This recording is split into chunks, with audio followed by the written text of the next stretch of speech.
Next topic is hydrogen bonding. So, hydrogen bonding basically is formed, is a very weak type of bond. It's almost 10 times weaker than the covalent bond. तो hydrogen bond है जो वो approximately 10 गुना week है covalent bond से. मतलब जितनी covalent bond को तोड़ने के लिए एनर्जी चाहिए, लाइक नॉर्मल हाइड्रोजन बॉन्ड है तो उसको 400 किलो जॉल एनर्जी चाहिए तोड़ने के लिए, तो कोवलेंट बॉन्ड को तोड़ने के लिए ज्यादा से ज्यादा 40 किलो जॉल एनर्जी चाहिए, means 10 times weaker. Question is कि हाइड्रोजन बॉन्ड बनता कैसे है. So hydrogen bond is formed when hydrogen is bounded with most electronegative element of the periodic table. वो इलेक्ट्रोनेगेटिव एलिमेंट कौन से हैं? FnO, fluorine, nitrogen, oxygen. जब हाइड्रोजन इन एलिमेंट के साथ बॉन्ड बनाएगा तब हाइड्रोजन बॉन्ड बनेगा. कैसे बनेगा हाइड्रोजन बॉन्ड? जैसे हम देखें, when the hydrogen is attached with F, we know that polar covalent bond हमने पढ़ा है कि फ्लोरीन की इलेक्ट्रोनेगेटिविटी ज्यादा है और हाइड्रोजन की कम है, तो इलेक्ट्रॉन क्लाउड जो है वो फ्लोरीन की तरफ जाएगा.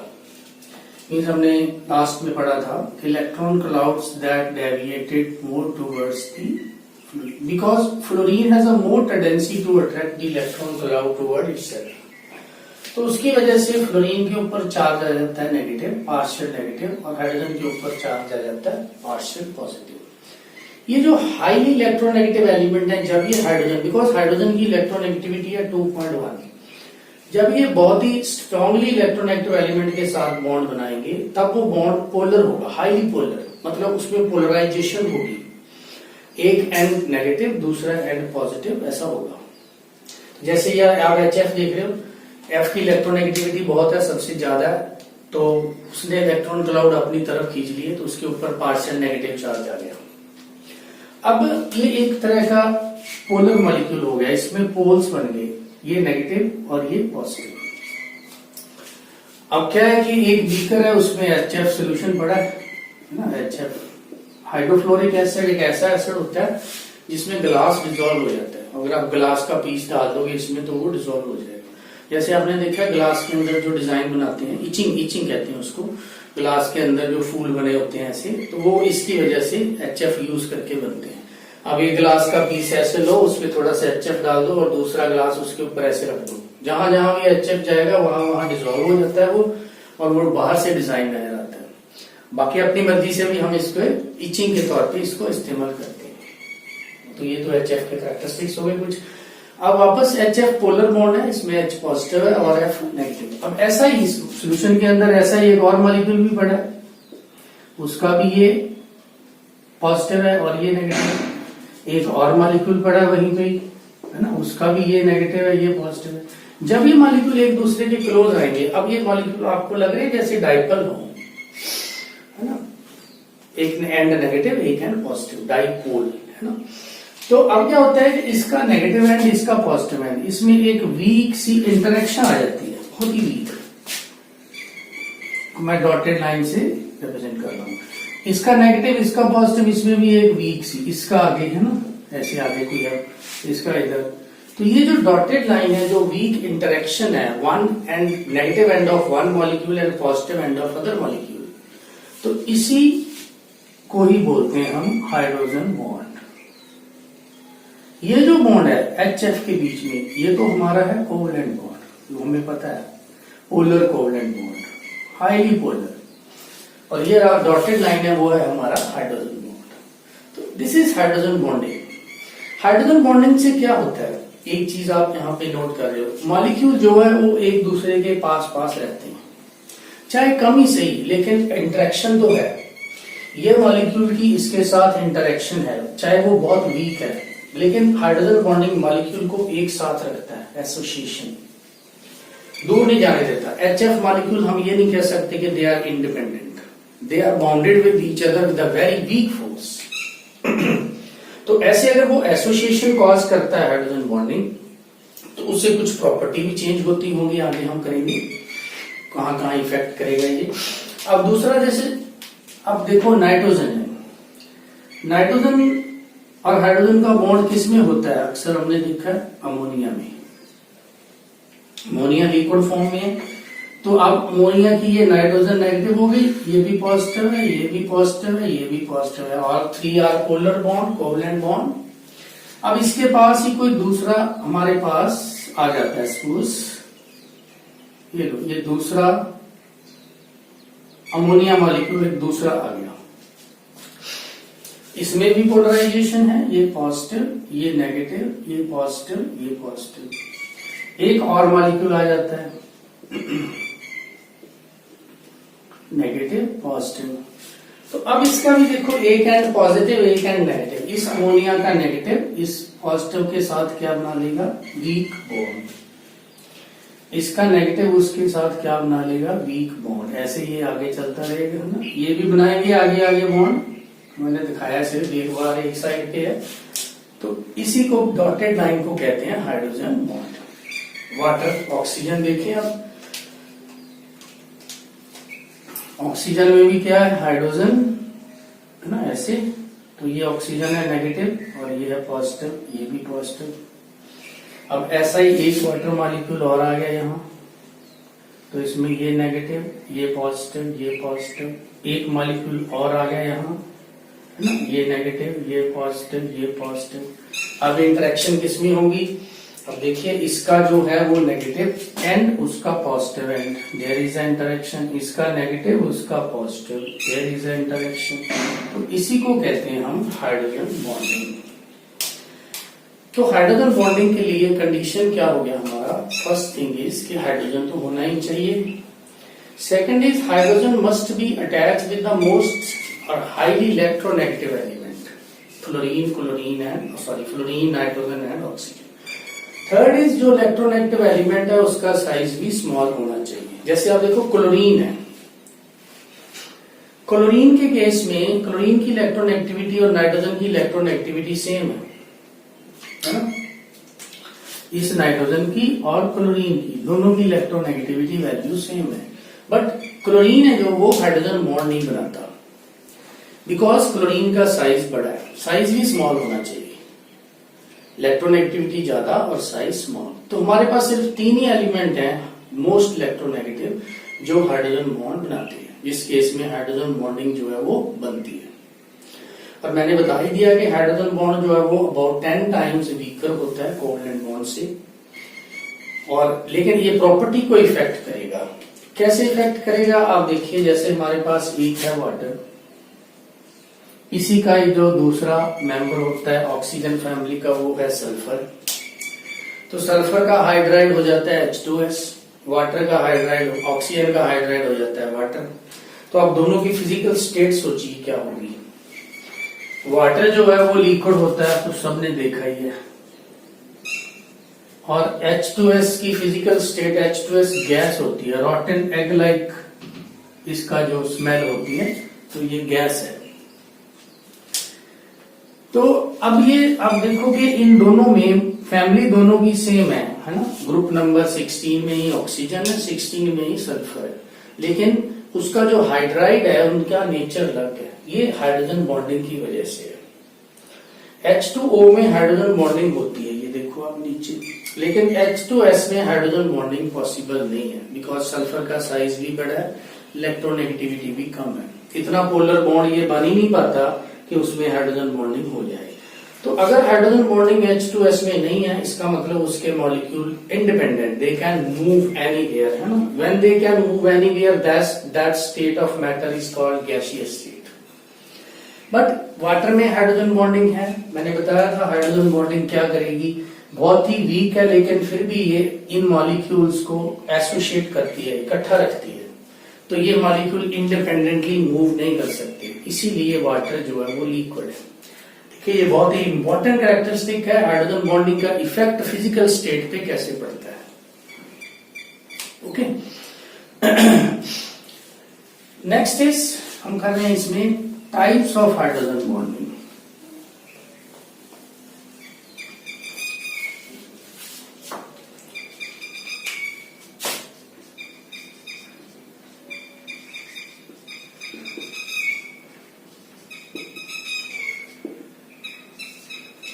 हाइड्रोजन बॉन्डिंग दो टाइप की होती है। एक हाइड्रोजन बॉन्ड को हम बोलते हैं फर्स्ट को inter molecular hydrogen bonding, and second one is intra molecular hydrogen bonding. Intermolecular and intramolecular दोनों में देखेंगे डिफरेंस। इंटरमॉलिक्यूलर का मतलब है bonding between different molecules. Different molecules का मतलब दो अलग अलग, और वो दो जो मॉलिक्यूल है वो सेम भी हो सकते हैं, डिफरेंट भी हो सकते हैं। जैसे अभी तीन टाइप मैंने ड्रॉ की थी, वो तीनों की तीनों इंटरमॉलिक्यूलर हाइड्रोजन बॉन्डिंग थी। जैसे अभी मैं वाटर में कर रहा हूँ, वाटर की फिर से कर रहा हूँ ड्रॉ, तो ये वाटर की स्ट्रक्चर है, ओके। ये दूसरा वाटर का मॉलिक्यूल है ना। टू डिफरेंट का मतलब ये जैसे दो डिफरेंट है, अलग अलग। डिफरेंट का मतलब स्ट्रक्चर डिफरेंट नहीं, मतलब अलग अलग। तीसरा वाटर का मॉलिक्यूल, अब इनमें हाइड्रोजन बॉन्डिंग जो होगी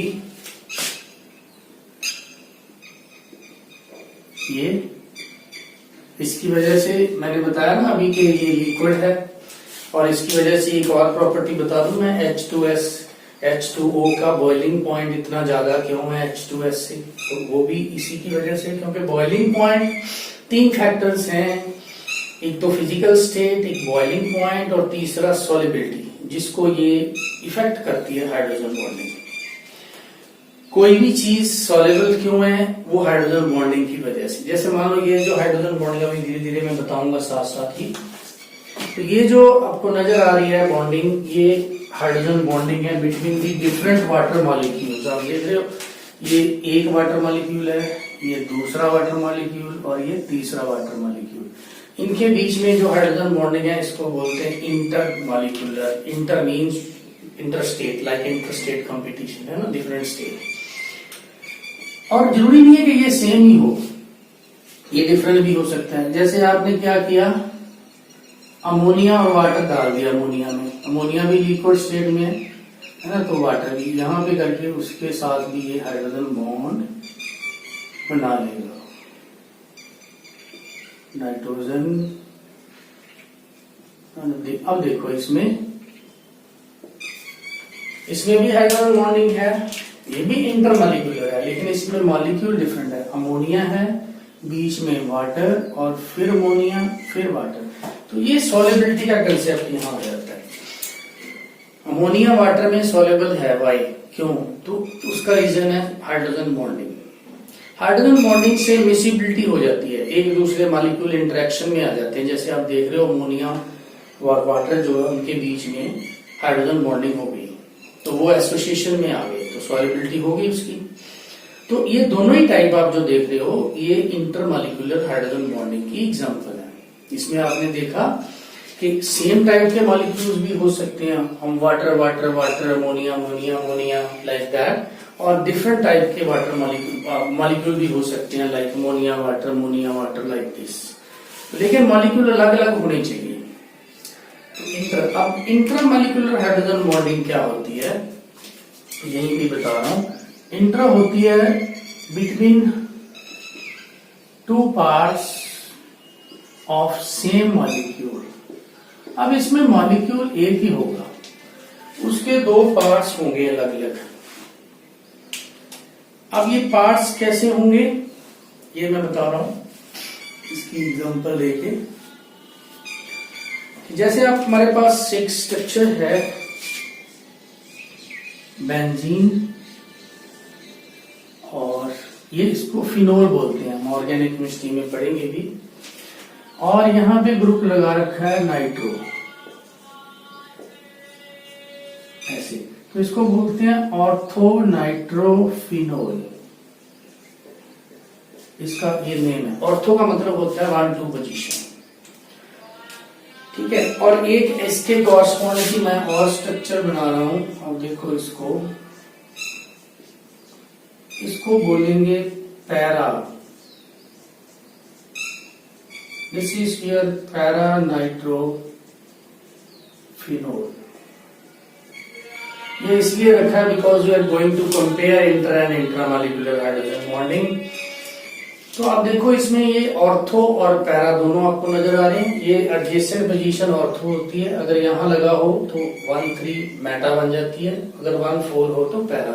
3 पोजीशन होती है बेंजीन रिंग के अंदर, 1, 2, 1, 3 एंड 1, 4। ठीक है, ये हमने डायपोल मूवमेंट में भी किया था ऐसी एग्जाम्पल। तो ऑर्थो नाइट्रोफिनोल में देखिए आप 2 ग्रुप हैं जो वो एक दूसरे के क्लोज हैं और चार्ज भी जो है वो ऑपोजिट है। आप इस हाइड्रोजन पे कौन सा चार्ज होगा? और पॉजिटिव। क्यों होगा? क्योंकि ये O के साथ अटैच है। तो अब आप देख रहे हो ये पॉजिटिव और ये नेगेटिव दोनों जो है एक दूसरे के पास आ जाएंगे। तो यहाँ पे इन दोनों के बीच में क्या हो जाएगी? Hydrogen bonding. ऐसी हाइड्रोजन बॉन्डिंग को बोलते हैं इंट्रामॉलिक्यूलर। एक ही मॉलिक्यूल के अंदर है ना, तो इसको बोलेंगे हम इंट्रामॉलिक्यूलर हाइड्रोजन बॉन्डिंग। अब इसमें तो इंट्रामॉलिक्यूलर हाइड्रोजन बॉन्डिंग पॉसिबल है, लेकिन ये बॉन्डिंग इसमें पॉसिबल नहीं है पैरा नाइट्रो में। क्यों? क्योंकि ये क्लोज नहीं है, बहुत दूर है, इतनी दूर बॉन्ड नहीं बनेगा, सिर्फ ऑर्थो पे होता है तब बनता है। तो फिर इसमें कौन सी हाइड्रोजन बॉन्डिंग पॉसिबल होगी? इसमें पॉसिबल हो सकती है इंटरमॉलिक्यूलर। अब मैं इंटरमॉलिक्यूलर बना के दिखा रहा हूं। ये फिर से एक मॉलिक्यूल पैरा नाइट्रोफिनोल का मैं फिर बना रहा हूं, यहां आप देख रहे हो है ना, ऐसी। तो ये ब्लू वाला और ये ब्लैक वाला दोनों सेम हो गए। तो अब इसमें यहाँ पे हाइड्रोजन बॉन्डिंग, ये ऑक्सीजन क्या है? नेगेटिव चार्ज, छोटा सा लिखता हूं। यहाँ पे हाइड्रोजन बॉन्डिंग हो गई। ये जो हाइड्रोजन बॉन्डिंग हुई है और जो वो हाइड्रोजन बॉन्डिंग है, इसमें डिफरेंट देखो, वो है between 2 parts of the same molecule. Molecule तो एक ही है वहां पे, ऑर्थो नाइट्रो। उसके ही 2 पार्ट के बीच में ऐसे करके बॉन्डिंग बन गई, क्योंकि वो क्लोज थे। इसमें 2 पार्ट्स एक दूसरे से दूर है तो नहीं बन सकती हाइड्रोजन बॉन्डिंग। तो फिर ऐसे 2 मॉलिक्यूल तो आपस में बना ही सकते हैं, लेकिन इस टाइप की हाइड्रोजन बॉन्डिंग को फिर हम क्या बोलते हैं? Intermolecular hydrogen bonding. तो intermolecular hydrogen bonding 2 different molecule के बीच में होती है। अब देखो ये मॉलिक्यूल हमारा 1 हो गया और ये मॉलिक्यूल हमारा 2 अलग हो गए। जैसे इसमें 1, 2, 3 ऐसे ये 2। तो ये आगे भी बनाएगा, इधर इधर इधर, ये भी आगे बनाएगा, इधर इधर इधर। तो इसको इंटरमॉलिक्यूलर, उसको इंट्रामॉलिक्यूलर हाइड्रोजन बॉन्डिंग कहते हैं। अब आप कंपेयर करो दोनों को। इंटरमॉलिक्यूलर हाइड्रोजन बॉन्डिंग जो ये है, जहां ये है, जहां ये है, दैट कॉज एसोसिएशन। वो मॉलिक्यूल को इकट्ठा रखती है, 20, 25, 30 जितने भी मॉलिक्यूल्स हैं उनको इकट्ठा रखेगी, बाइंड करके रखेगी। लेकिन जो इंट्रामॉलिक्यूलर हाइड्रोजन बॉन्डिंग है वो मॉलिक्यूल को अलग अलग रखती है, डिसोसिएशन। मतलब आप देखो एक मॉलिक्यूल ऐसा है, अब एक मॉलिक्यूल ही ऐसा और हो, मतलब मैं यहां ड्रा कर देता हूं, ऑर्थो ही एक और हो, तो ये हमारा ऑर्थो हो गया। फिर एक, अब इसमें भी हाइड्रोजन बॉन्डिंग है, इसमें भी है, लेकिन आपस में तो इन दोनों की इंटरेक्शन नहीं है। आपस में तो एक दूसरे के साथ ये दोनों बंधे हुए नहीं है, वो अपना इंडिपेंडेंट है, ये अपना इंडिपेंडेंट है। तो मतलब यहाँ पे इनके बीच में आपस में इंटरेक्शन नहीं है, तो इट कॉज डिसोसिएशन। ये तो क्या हो गया कि एक मॉलिक्यूल अपना ही हाथ पकड़ के ऐसे घूम रहा है बस, उसमें क्या है एक दूसरे का हाथ पकड़ा हुआ है फिर घूम रहे हैं। तो एसोसिएशन किसमें हो गई? इंटरमॉलिक्यूलर हाइड्रोजन बॉन्डिंग में। और इसमें तो दूर हो गए मॉलिक्यूल। ये चीज आगे जो है वो प्रॉपर्टीज को इफेक्ट करती है। जैसे अगर पूछ ले क्वेश्चन कि ऑर्थो नाइट्रोफिनोल और पैरा नाइट्रोफिनोल में से बॉइलिंग पॉइंट किसका ज्यादा है? ओके, फर्स्ट क्वेश्चन इज कि ऑर्थो नाइट्रोफिनोल और पैरा नाइट्रोफिनोल में से बॉइलिंग पॉइंट किसका ज्यादा है? या दूसरा पॉइंट कि ऑर्थो नाइट्रोफिनोल और पैरा नाइट्रोफिनोल में से कौन ज्यादा वोलाटाइल है? वोलाटाइल का मतलब कौन इजीली इवेपोरेट होता है। तो इसका क्वेश्चन हम इस हाइड्रोजन बॉन्डिंग के बेस पे देंगे। कैसे? अब देखिए, मान लो हमारे पास मिक्सचर है, किस किस का मिक्सचर है? ऑर्थो, क्योंकि जब हम ये प्रिपेयर करते हैं ऑर्थो नाइट्रो और पैरा नाइट्रो, ये ऑर्गेनिक का पार्ट है, और ये जो है ये एक साथ प्रिपेयर होता है, ऐसे नहीं है, मिक्सचर बनता है इनका। तो मान लो यहां पे हमारे पास मिक्सचर है ऑर्थो का, और उसके बीच में ही जो है वो मैंने ये रेड में शो कर दिया, पैरा बन गया। ऑर्थो और पैरा दोनों का मिक्सचर है, ये पैरा है और ब्लैक वाला ऑर्थो है। तो अब हम इसको करते हैं हीट, सेपरेट करना है तो हीट करेंगे। यहां पे फ्लास्क लगी हुई है इस साइड, वो ठंडी होकर दूसरी फ्लास्क में जाती है, जैसे हम डिस्टिलेशन करते हैं। तो कौन सा ऑर्थो और पैरा में से कौन सा पहले इवेपोरेट होगा? किसका बॉइलिंग पॉइंट कम है? बॉइलिंग पॉइंट कम किसका होगा? ऑर्थो का। क्यों? बिकॉज ऑर्थो में एक मॉलिक्यूल और दूसरे मॉलिक्यूल में कोई इंटरेक्शन नहीं है।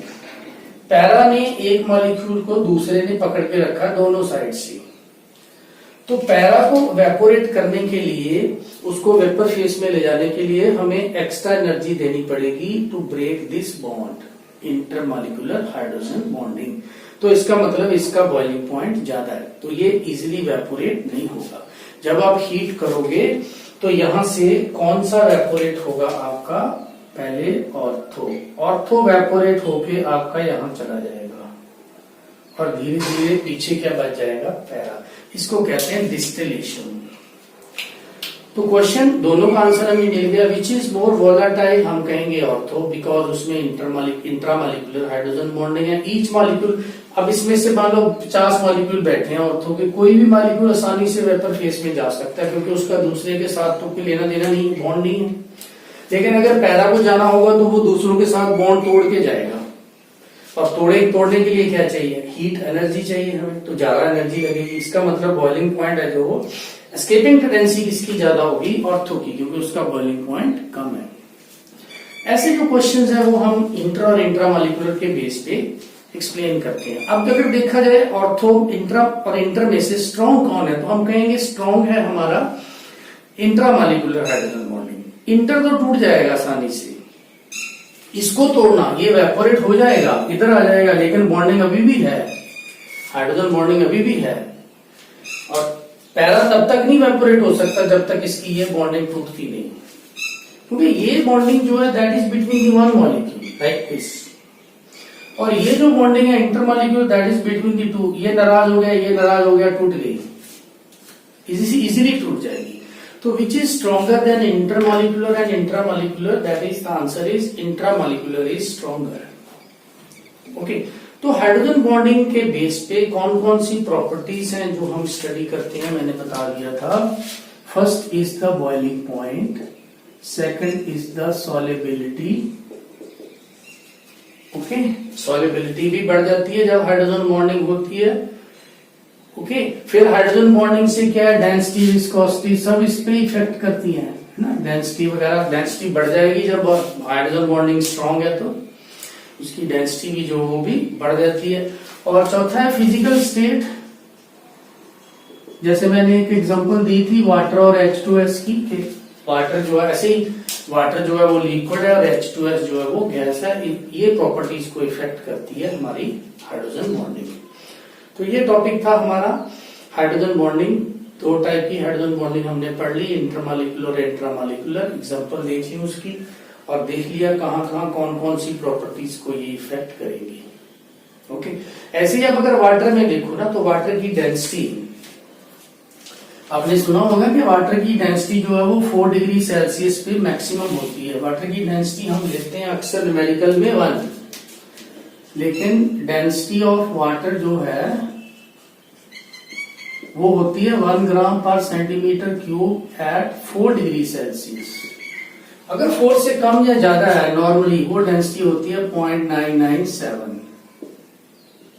तो 4 डिग्री पे डेंसिटी जो है वो मैक्सिमम क्यों है?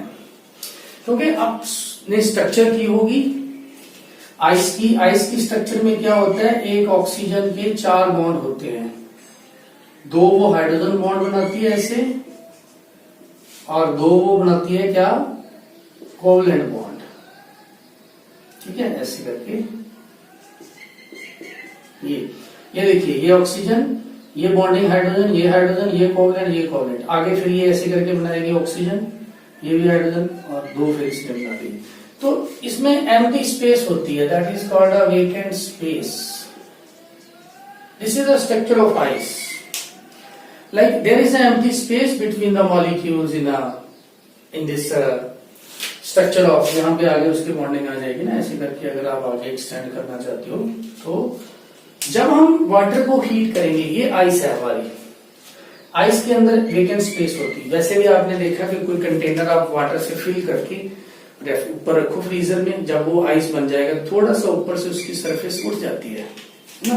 कंटेनर आप जो रखते हो वो ऐसा है, उसका लेवल वाटर का ऐसा है, आफ्टर फ्रीजिंग उसका लेवल है जो थोड़ा सा ऐसे ऐसे हो जाता है, थोड़ा सा लेवल उसका बढ़ जाता है। क्यों?